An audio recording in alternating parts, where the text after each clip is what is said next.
एक बेटा जो बरसों से सिर्फ वीडियो कॉल के सहारे अपनी माँ का हाल पूछता था, अचानक एक दिन इंटरनेट क्या बंद हुआ, उसे अपनी गलती का एहसास हो गया। क्या तकनीक कभी माँ की गोदी और पिता के आशीर्वाद की जगह ले सकती है? देखिए एक मार्मिक कहानी। नमस्कार दोस्तों, मैं हूँ आपका अपना विवेक वर्मा। आज जो कहानी मैं आपको सुनाने जा रहा हूँ वह किसी काल्पनिक दुनिया की नहीं, बल्कि आज के डिजिटल युग की उस सच्चाई की है जिसे हम अक्सर अपनी तरक्की मान बैठते हैं। यह कहानी है मध्य प्रदेश के एक छोटे से शांत कस्बे होशंगाबाद में रहने वाले विश्वासनाथ जी और उनके परिवार की। विश्वासनाथ जी एक पुराने स्कूल के हेडमास्टर थे, जिन्होंने अपनी पूरी उम्र सिद्धांतों और परिवार को जोड़ने में लगा दी थी। उनकी पत्नी सुमित्रा देवी एक सरल हृदय महिला थी, जिनकी पूरी दुनिया उनके इकलौते बेटे हेमंत में बसती थी।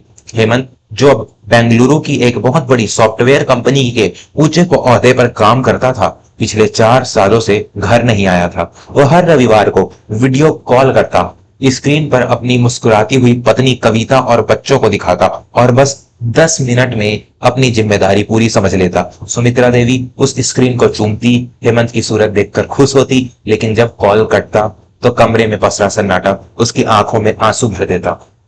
एक रविवार की सुबह विश्वनाथ जी धूप में बैठे अखबार पढ़ रहे थे और सुमित्रा देवी रसोई में हेमंत के पसंदीदा लड्डू बना रही थी। उन्होंने सोचा था कि आज वीडियो कॉल पर हेमंत को लड्डू दिखाऊंगी तो शायद उसका मन घर आने का कर जाए। दोपहर के 2 बज चुके थे, जो हेमंत के फोन का समय था। सुमित्रा देवी अपना पुराना स्मार्टफोन हाथ में लिए बालकनी में बैठी थी, लेकिन आज फोन की घंटी नहीं बजी।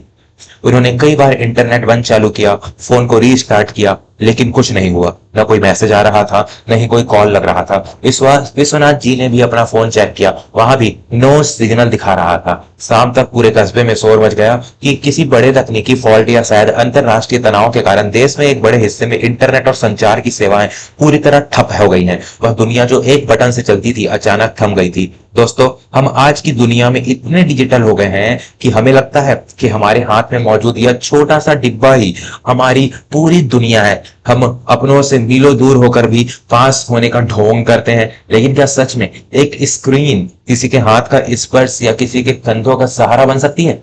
आज जब संचार के सारे माध्यम बंद थे, तब समझ आया कि हम कितने अकेले हैं। अगर आप भी मानते हैं कि तकनीक रिश्तों को आसान बना सकती है पर उन्हें रिप्लेस नहीं कर सकती, तो हमारे इस वर्मा स्टोरीज परिवार से अभी जुड़े। आपका एक सब्सक्राइब हमें ऐसी और भी प्रेरणादायक कहानियां आप तक पहुंचाने की शक्ति देता है। तो कृपया नीचे दिए गए लाल बटन को दबाकर अभी सब्सक्राइब करें।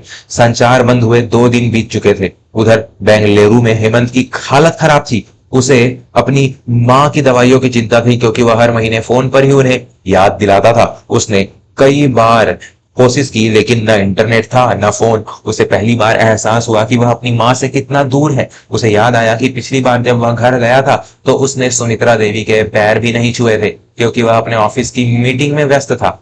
इधर होशंगाबाद में अचानक सुमित्रा देवी की तबीयत बिगड़ने लगी। उन्हें घबराहट और सीने में दर्द महसूस हो रहा था। विश्वनाथ जी ने फोन उठाना चाहा, पर वह तो बस एक बेजान पत्थर का टुकड़ा बन चुका था। वे बाहर दौड़े किसी पड़ोसी की मदद मांगने, लेकिन हर कोई अपने फोन से जूझ रहा था। हर कोई कटा हुआ महसूस कर रहा था। अंत में एक पुराने पड़ोसी ने अपनी पुरानी साइकिल निकाली और विश्वनाथ जी के साथ डॉक्टर को बुलाने गया।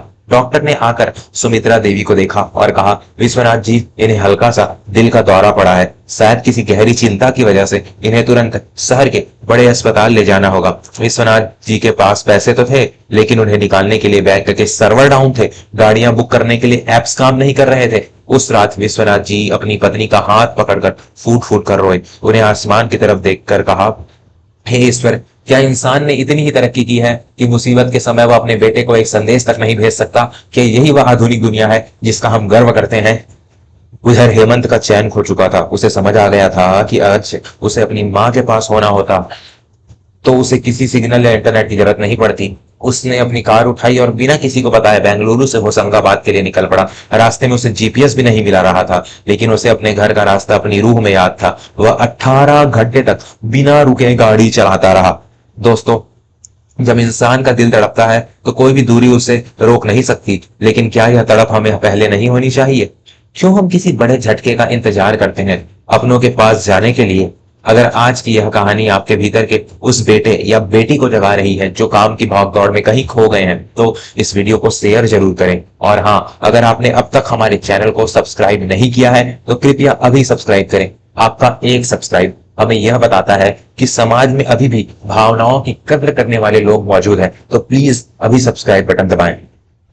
अगले दिन की शाम जब विश्वनाथ जी सुमित्रा देवी के सिरहाने बैठे उन्हें पानी पिला रहे थे, तभी घर के बाहर एक गाड़ी आकर रुकी। धूल से लथपथ थका हुआ हेमंत दौड़ता हुआ अंदर आया और सीधे अपनी माँ के पैरों में गिर गया। सुमित्रा देवी की आंखों में जैसे नई जान आ गई। उन्होंने कांपते हाथों से हेमंत का सिर सहलाया। हेमंत रोते हुए बोला, माँ मुझे माफ कर दो, मैं कितना बड़ा मूर्ख था कि एक वीडियो कॉल को ही अपना फर्ज समझ बैठा। मुझे लगा कि मैं तुम्हें स्क्रीन पर देख रहा हूं तो सब ठीक है, लेकिन जब इंटरनेट कटा तब मुझे समझ आया कि मैं तुमसे कितना दूर और कितना अकेला हूं। विश्वनाथ जी ने हेमंत के कंधे पर हाथ रखा और भारी आवाज में कहा, बेटा तकनीक हमें जोड़ती जरूर है, लेकिन वह रिश्तों की गर्माहट नहीं दे सकती। यह जो डिजिटल दीवार तुमने हमारे बीच खड़ी कर ली थी, वह एक झटके में ढह गई। आज तुम यहाँ हो तो तुम्हारी माँ का चेहरा खिल उठा है। कल तक डॉक्टर भी हार मान रहे थे।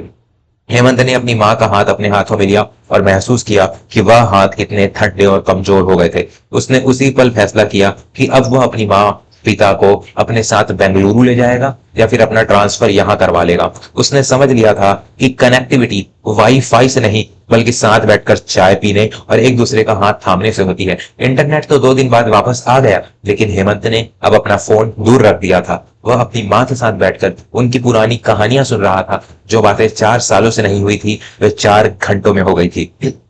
दोस्तों, आज की यह कहानी हमें एक बहुत बड़ा सबक देती है। हम भले ही मंगल ग्रह पर पहुंच जाएं या पूरी दुनिया को एक धागे में पिरो दें, लेकिन अगर हमारे घर के बड़े बुजुर्ग अकेलेपन में आंसू बहा रहे हैं तो हमारी सारी तरक्की बेकार है। इंटरनेट का जाना एक संकेत था, यह बताने के लिए कि असली संबंध दिल से होते हैं, डेटा से नहीं। अपने माता पिता को समय दें, उनसे बात करें और हो सके तो उनके पास जाकर रहें, क्योंकि जिस दिन यह संचार का माध्यम हमेशा के लिए बंद होंगे, उस दिन आपके पास केवल यादें रह जाएंगी। अगर इस कहानी ने आपके दिल को छुआ है तो कमेंट में माँ पिता जरूर लिखें और हमारे इस प्रयास को सफल बनाने के लिए वर्मा स्टोरीज को अभी सब्सक्राइब करें। आपके सब्सक्राइब करने से यह कहानी और भी कई घरों तक पहुंचेगी और शायद किसी और का परिवार टूटने से बच जाएगा। तो बिना देर किए सब्सक्राइब करें और हमारे साथ बने रहें। मैं आपका विवेक वर्मा विदा लेता हूं। जल्दी मिलूंगा एक और नई कहानी के साथ जो आपके जीवन को एक नई दिशा देगी। तब तक अपना और अपने परिवार का बहुत ख्याल रखें। धन्यवाद।